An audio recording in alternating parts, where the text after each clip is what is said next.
디모데후서 우리 계속해서 묵상하고 있습니다. 목회 서신으로 알려져 있고 우선은 시작은 개인 서신으로 디모데에게 당부하는 말로 이루어져 있지만 마지막 장에 가면 너희라는 표현을 통해서 이것이 개인 서신으로만 국한된 것이 아니라 오늘 우리 모든 성도들에게도 해당되는 말씀으로 우리가 볼 수가 있다라고 말씀을 드렸습니다.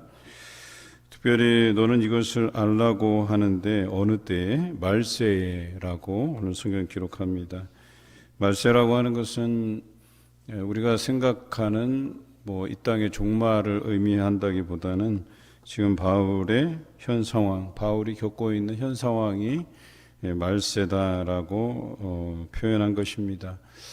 그런데 말세라고 해서 꼭 바울의 때만 말세가 아니라 지금까지 우리가 걸어온 역사 안에서 말세라고 이야기할 만한 그런 오늘 성경에서 2절부터 4절에 나와 있는 이런 현상들이 나타나는 때를 보편적으로 말세 때라고 표현할 수 있겠죠.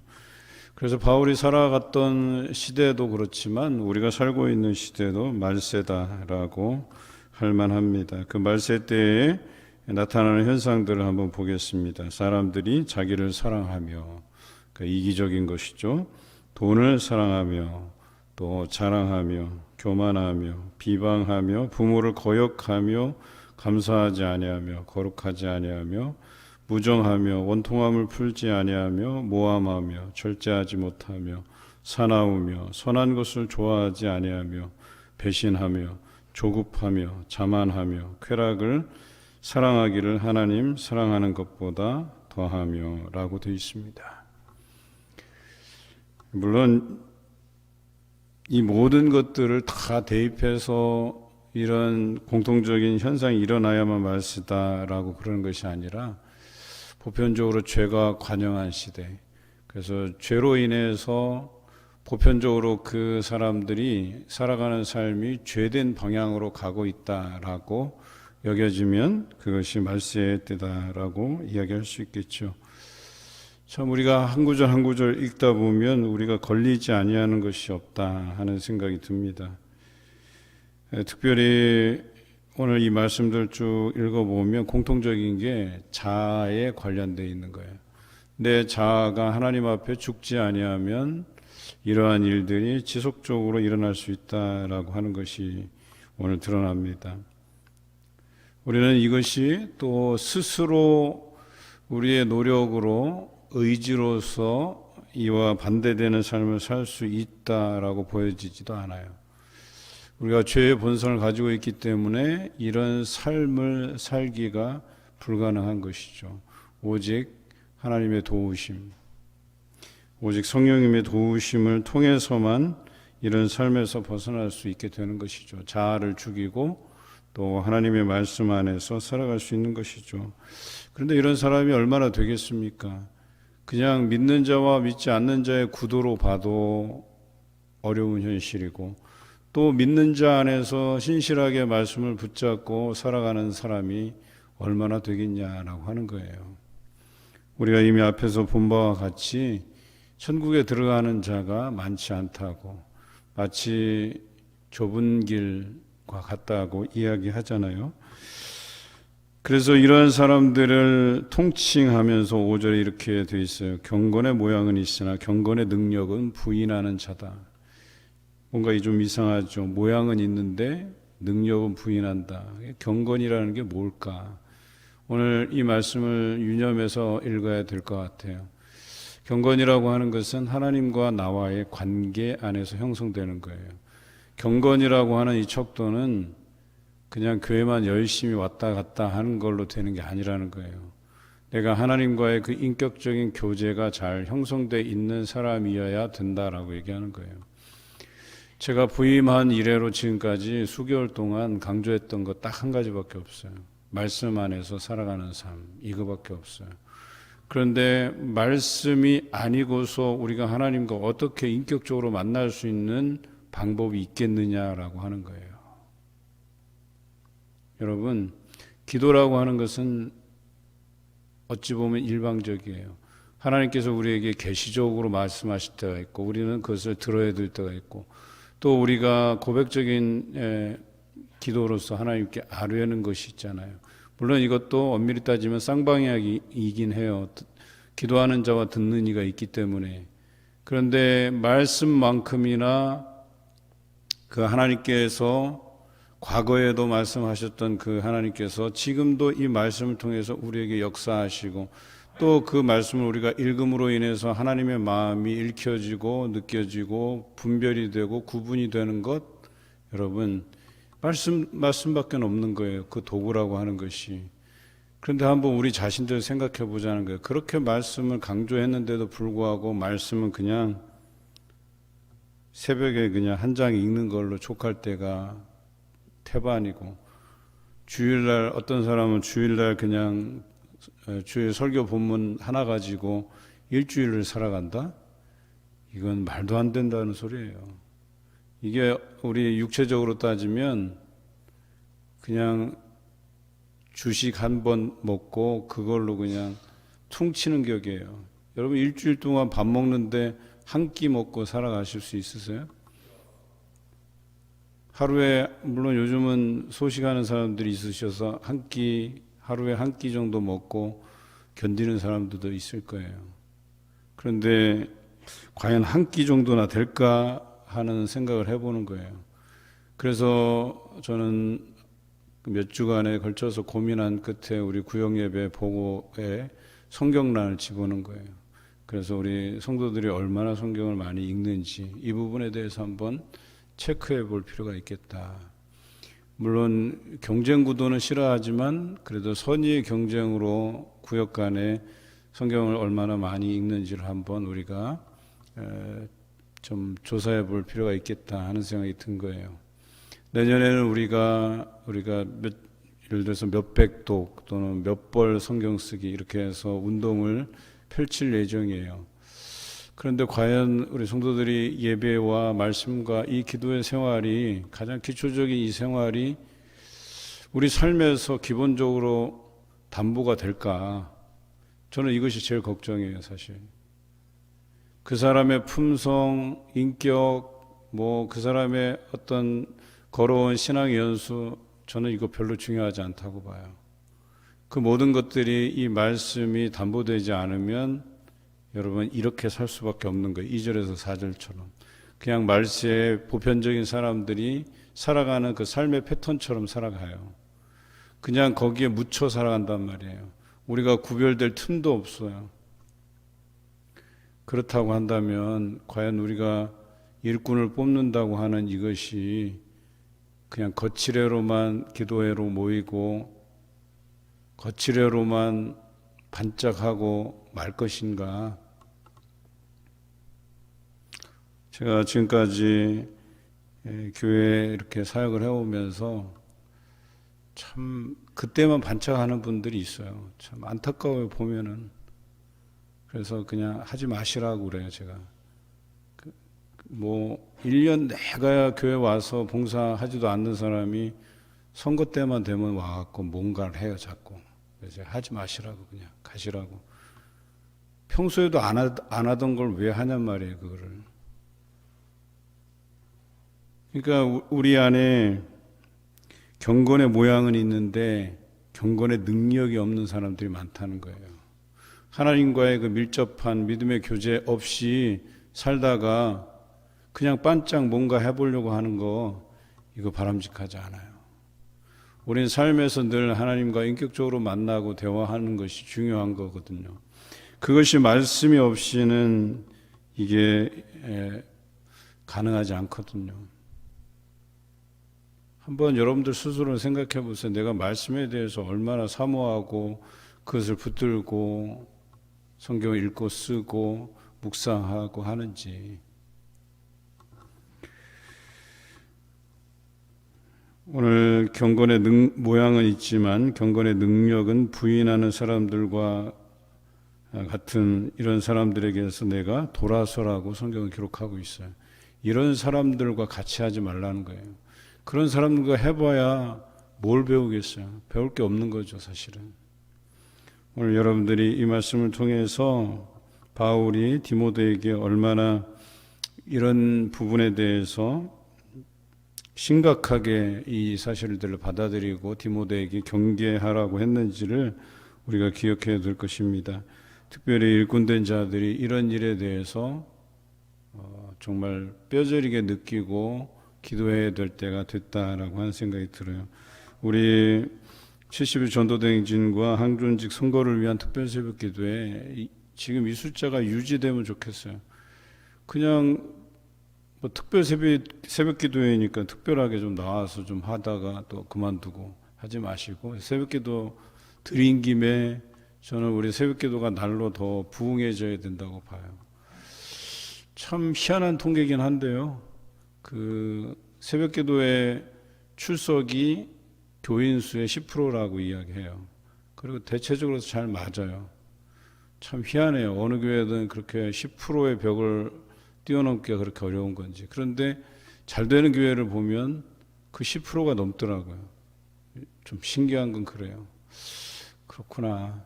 우리 교회가 이 새벽 기도에 대한 부분들을 조금 귀중히 여길 필요가 있겠다, 깨어서 기도할 필요가 있겠다 하는 생각이 듭니다. 오늘 10절부터 마지막 절까지 또 보겠습니다. 특별히 우리에게 이러한 말세의 때를 극복할 수 있는 삶의 자세가 있다, 믿음의 자세가 있는데, 나의 교훈과 행실과 의향과 믿음과 오래 참음과 사랑과 인내와 박해를 받음과 고난과, 이러한 부분들을 우리가 피할 수 없는 것이죠. 특히 우리에게 주신 그 교훈의 말씀들에 우리가 유념할 필요가 있다라고 하는 것이고요.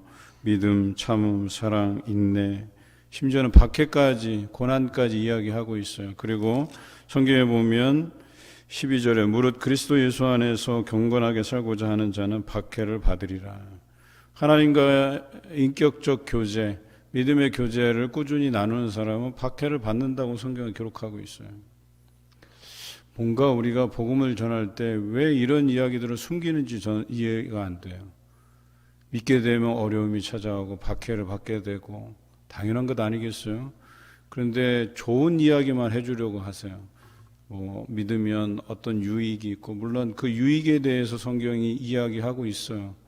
그런데 우리 일상생활 안에서도 우리가 살아가면서 여러 가지 어려움을 만나고 또 좋은 일도 생기고 하듯이 믿음 안에서도 그런 일들은 보편적으로 생기는 거예요. 그런데 하나 더, 믿는 자들에게 박해와 고난은 필수라는 것은 변함이 없어요. 그런데 이 부분에 대해서는 우리가 숨기려고 해요. 왜 그걸 숨기려고 하죠? 왜 예수 그리스도의 그 십자가의 고난이 우리에게 설명이 안 되고 있는지 난 그게 의심스러워요.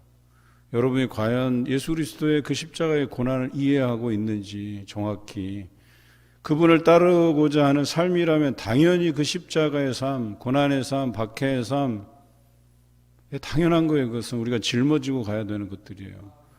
여러분, 신앙생활 하면서 자기 편한 것만 하려고 하지 마세요. 습관을 따라서 이 정도면 되겠지라고 하는 그 신앙, 여러분 다 버리세요. 다 내려놓고 새로 시작해야 돼요. 새로운 결심 없이 그냥 지금까지 나는 잘 걸어왔으니까요. 걸어왔는데 우리가 지금 걸어가고 있는 그 길이 요 정도밖에 안 되는 거예요. 누구 때문이라고 탓할 수도 없는 문제, 이것은. 교회라고 하는 것은, 교회가 성장하기 위해서는 그 안에 구성원, 교회라는 명칭 자체가 믿는 자들의 모임이잖아요. 교회가 성장이 안 됐다라고 하는 것은 그 구성원이 성장이 안 됐다는 거예요. 이해하십니까? 그게 목회자의 탓일 수도 있어요. 하지만 여러분 탓일 수도 있는 거예요. 여러분들이 자라가지 못하고 그 마음에 어떤 감정이 있었는지 모르겠어요. 그런데 여러분 안에 분명히 여러분 스스로를 자라게 하지 못하는 무엇인가가 영향을 줬을 거예요. 우리는 그런 것들을 다 내려놓자는 거예요. 말씀 앞에서 다 내려놓고 새롭게 우리의 신앙의 어떤 행전들을 써가야 되는 것 아니겠어요? 사도행전이 왜 나왔는데요? 사도들이 그들의 처음부터 잘한 건 아니었잖아요. 그런데 그들이 그토록 예수님께 책망받았던 그때를 기억하고 깨닫고 회개하고 돌아서고 결과적으로는 그들의 그 신앙의 성장을 통해서 그 안에 성령께서 역사하시고 능력 주시고 그리고 그들이 목숨을 다할 때까지 복음 전도자가 되었던 것 아니겠습니까? 오늘 이 표현은 뭐냐면 자라가야 된다라고 얘기하는 거예요. 우리가 말세 때 이와 같지 않으려면 우리가 자라가는 방법밖에 없어요. 자라갈 수 있는 방법은 하나님과의 꾸준한 교제, 경건의 능력이 필요한 거예요. 우리 스스로가 겉으로 표현한 것으로 경건을 흉내낼 수 없어요. 주여 주여 하는 거, 아멘 아멘 하는 거, 그게 뭐가 중요한데요. 소리내어 기도하는 거, 침묵하면서 기도하는 거, 그거에 왜 우위를 우리가 둬야 될 필요가 있어요? 우리가 하나님과의 인격적인 교제가 없으면 다른 것도 아무것도 소용이 없는 거예요. 그냥 경건의 모양만 있는 거예요. 사단은요, 그 탈무드에 나와 있는 것처럼 사단은 그런 사람은 경건의 모양만 있는 사람은 마음껏 교회 가게 내버려둬요. 그런데 그런 사람들이 성령 충만해서 뭘 하려고 하면 밧줄로 잡아당겨갖고 다시 원위치 시키면 되는 거니까. 이런 사람이 경건의 능력이 없는 사람이에요. 모양만 있는 사람. 백날 교회 가봐야 이 사람들이 교회 성장을 위해서 헌신할 사람들도 아니고 그 마음의 변화가 있을 사람들도 아니고 사단의 입장에서 얼마나 편하겠어요. 이런 사람들이 교회 많으면.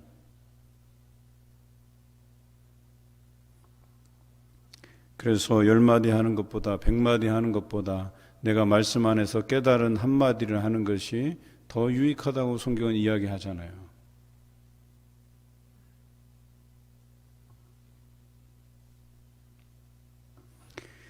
악한 사람들과 속이는 자들은 더욱 악하여져서 속이기도 하고 속기도 하고 우리가 지금 살아가는 세상이 속고 속이는 세상에 심지어는 자기가 자기를 속여요.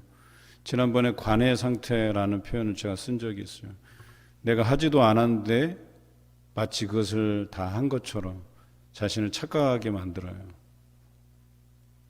신앙적으로 우리 자신들을 엄밀하게 들여다봐야 되는데 그런 말씀에다 나를 조명해서 비춰보는 작업 잘 안 하면서 나는 썩 괜찮은 사람이야 라고 생각할 때가 많아요. 이거는 정신분열증과 같은 거예요. 나는 썩 괜찮은 사람이 아니고 이것도 저것도 아닌 정말 날마다 하나님과 그 말씀 안에서 인격적인 교제를 나누어야 될 기본적인 것조차도 우리가 못하고 있는 그런 엉망진창 기초도 안 돼 있는 정말 이런 나를 하나님께서 불쌍히 여겨달라고 우리가 기도해야 되고 부르짖어야 될 때임에도 불구하고 나는 지금까지 썩 잘해왔어. 썩 괜찮은 사람이야. 한번 다 들여다보세요. 우리가 3가지 항존직 일꾼들을 뽑을 때 3가지 조건을 내걸었어요. 조건이라기보다 기도 제목이에요. 예배 열심히 드리는 것. 이 예배 안에는 하나님과의 인격적인 교제가 담겨져 있어요. 2번째는 봉사하는 일. 교회를 사모하지 않으면 봉사하는 일을 하지 못하게 돼요. 여러분 아무리 바빠도 교회를 사모하게 되면 즉 이 모임의 회를 하나님께 예배하는 자들의 모임의 회를 사모하게 되면 봉사하게 돼 있어요. 저희 형수님이 우리 형수님 얘기도 좀 그래요. 지금은 예전만 못하니까 안타깝지만 그 예전의 모습을 회복했으면 좋겠다는 생각이 드는데 교회에서 직분이 12가지예요. 12가지를 하면서 이것저것 정말 바쁘게 지냈던 때가 있어요. 여전도 회장 하면서도 여전도 회원들 본고에 태워서 이렇게 연합회 다니고 했던 그런 모습이 선해요. 그러면 그 형수님은 바쁘지 않느냐고요? 아니요, 바쁘죠, 당연히. 여러분, 바쁘다는 것이 이 핑계로 되지 않아요. 전에 교회에서 어떤 권사님 한 분이 그러시더라고요. 제 마음을 거의 후벼 판 이야기였는데 동료들이 그랬어요. 같은 권사로서 왜 봉사 안 하냐고. 그런 말 할 수 있잖아요. 봉사 안 하니까. 자기가 하는 말이 이래요. 내가 다른 사람보다 헌금 많이 내잖아. 야, 참 말도 기가 찬 얘기를 하는 거예요. 속으로는 헌금 안 내도 되니까 나와서 봉사하라고. 그러고 싶은 생각이 여기서 막 올라오더라고요. 이게 말로써 표현되니까 우리를 이게 가슴을 후벼 파서 그렇지, 우리 안에 보편적으로 드는 생각이 그렇다니까요. 내가 교회에 이런저런 공헌이 있으니까 요건 안 해도 되고 요건 좀 빠져도 되고. 언제부터 우리가 하나님 앞에서 이것저것 가리고 이것저것 내가 안 한 것도 했다 하고. 우리는 총체적으로 우리의 이 믿음 없음을 하나님 앞에 고백해야 될 때가 있어야 돼요. 솔직하게. 그러면서 이러한 악한 자들의 속고 속이는 이 꾀임에서 벗어나기 위해서는 너는 배우고 확신한 일에 거하라. 너는 내가 누구에게서 배운 것을 알며 또 어려서부터 성경을 알았나니 성경은 능히 너로 하여금 그리스도 예수 안에 있는 믿음으로 말미암아 구원에 이르는 지혜가 있게 하느니라. 믿음으로 말미암아 구원에 이른다. 이신칭이, 바울 사도가 그렇게도 강조했던 이신칭이 오직 믿음으로 살리라. 너희가 오직 믿음으로 말미암아 살리라. 그런데 그것을 어디에서 알았다고요? 성경을 통해서 알았다 그랬어요. 성경을 통해서. 말씀도 안 보는데 어떻게 우리가 이런 이신칭의를 이룰 수 있느냐. 여러분 고민하셔야 돼요. 말씀 한 구절도 안 읽는데 여러분 믿음이 있다? 말할 수 없어요. 그렇게. 오늘 성경은 또 이렇게 얘기하죠. 하나님의 감동으로 된 것으로 교훈과 책망과 바르게 함과 의로 교육하기 유익하니. 어쩌면 여러분들 사적인 자리에서 제가 여러분에게 이런 식의 얘기를 하면 기분 나쁠 수 있을 거예요. 왜? 이런 목회 단상이 아니기 때문에. 저는 목회 단상이기 때문에 이런 말씀을 드려요. 성경은 뭐에 유익하다고요? 교훈과 책망과 바르게 함과 의로 교육하기에 유익하다. 적어도 우리가 말씀 안에서 살아간다면 오늘 말세에 일어나는 이런 일들을 방지할 수 있을 뿐만 아니라 이런 삶에서 벗어나서 하나님께서 우리에게 구별하여 걷게 하신 그 삶을 살아가리라 보고 우리는 주변에서 그러한 일꾼들을 선출해 가야 될 것입니다. 저는 그래요. 5인, 7인, 10인을 꼭 뽑아야 될 만한 이유가 없다고 생각해요. 만약에 우리 안에 그런 준비가 안 돼 있다면 뽑히지 않는 것도 유익할 수 있겠다 하는 생각도 해요. 많은 사람들이 제가 꼭 일꾼을 많이 뽑아야 된다라고 생각하고 있는데요. 저는 이런 생각이에요. 일할 만한 일꾼이 아닌데 뽑는 것은 도리가 아니라고 생각해요. 여러분들이 잘 생각하셔야 돼요. 일꾼 뽑는 게 중요하긴 한데 어떤 일꾼이요? 부끄러움이 없는 인정된 일꾼들을 뽑아가기 위해서 우리가 모이는 거잖아요. 그렇다고 해서 우리가 이기적인 투표를 한다? 한 사람 두 사람 써놓고 이 사람밖에 없다고? 그것도 이기적인 생각이에요. 그것도 성경적이지 않아요.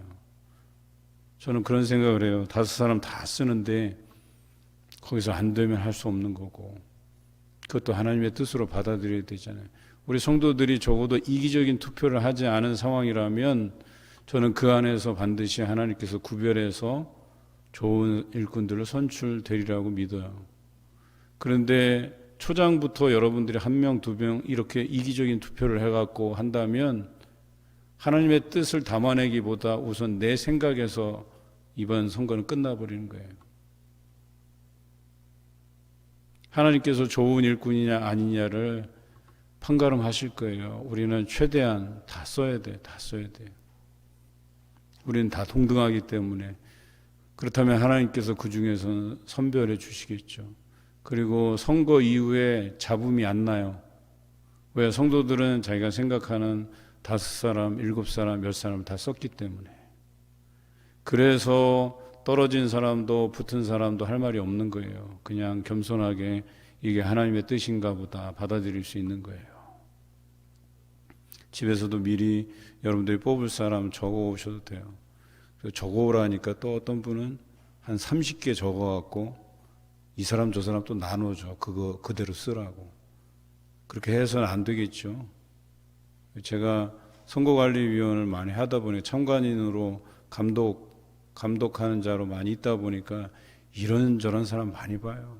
여기저기 길목에서 뽑아달라 간청하고 그런 일은 하지 마세요. 그렇게 해서 떨어지면 얼마나 더 부끄럽겠어요. 하나님 앞에 얼굴 들지 못하는 일이잖아요. 다 하나님 앞에 맡겨드리세요. 기도하는 모습으로 처음부터 끝까지 이게 하나님의 뜻인가 하고 겸허히 수용하고 진행하는 것이 좋습니다. 오늘 우리는 항존직 선거를 위해서 특별 새벽 기도회로 모이고 있습니다. 오늘 이 말씀은 하나님의 사람으로 온전하게 하며 모든 선한 일을 행할 능력을 갖추게 한다고 성경은 마지막으로 이야기하고 있어요. 여러분, 그 사람이 어떤 특별한 교육을 받아서 또 어떤 특정한 어떤 리더십 교육을 해서가 아니고요. 말씀 안에서 자라가면 돼요. 말씀을 부여잡고 살아가면 하나님께서 뭐라 그래요? 모든 선한 일을 행할 능력을 갖추게 하신다 그랬어요. 여러분 부족해도 상관없어요.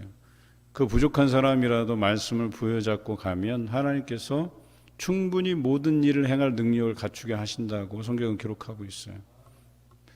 사실 저는 구역장 교육을 시작했지만 여기에 저의 지식적인 부분, 가르침의 부분을 크게 생각하지 않아요. 어떻게 보면 요식행위일 수도 있어요. 그냥 제가 갖추고 있는 소양을 가지고 그냥 여러분들 교육시키는 거예요. 하지만 그 중에서 여러분들이 말씀을 부여잡고 기도하는 사람이 있다면 반드시 하나님께서 모든 일을 행할 능력을 갖추게 하신다라고 저는 믿어요. 그래서 성경 읽는 것이 중요한 거예요. 제가 성경 읽는 것까지 여러분들 감독할 수는 없잖아요. 오늘 이후로부터 더욱 우리가 말씀 안에서 더 밀접하게 또 하나님 앞에 온전히 서갈 수 있는 방법은 말씀에 나를 비추어 보는 것, 말씀 묵상하는 삶밖에 없다. 오늘 사도된 바울도 디모데에게 그것을 가르치고 있어요. 경건의 능력을 갖추는 것 뿐만 아니라 예수 그리스도 안에서 믿음으로 말미암아 구원에 이르는 지혜는 성경을 통해서만 얻을 수 있고 말세의 때를 이겨갈 수 있는 지혜로운 자들의 또한 생활이다라고 오늘 말씀하고 있습니다. 오늘 여러분도 말씀 안에서 살아가시기를 주님의 이름으로 기원합니다.